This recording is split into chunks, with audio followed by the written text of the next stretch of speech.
మీరు start beginners అయితే ankle stability speed కోసం ఈ ఎక్సర్సైజెస్ చేయండి. సో ఫస్ట్ డ్రిల్ వచ్చేసరికి ఇది చేయండి.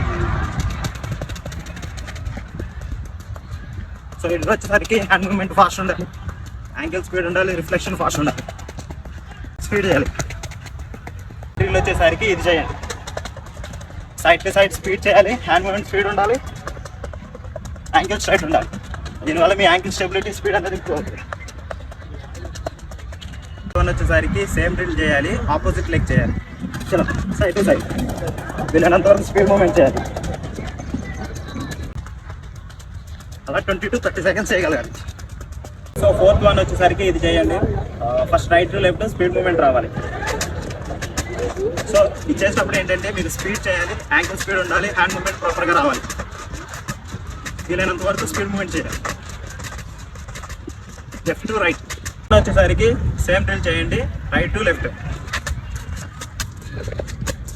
మరెన్నో మోర్ ఇన్ఫర్మేషన్ వీడియోస్ కోసం మన అకౌంట్ని అయితే ఫాలో చేయండి.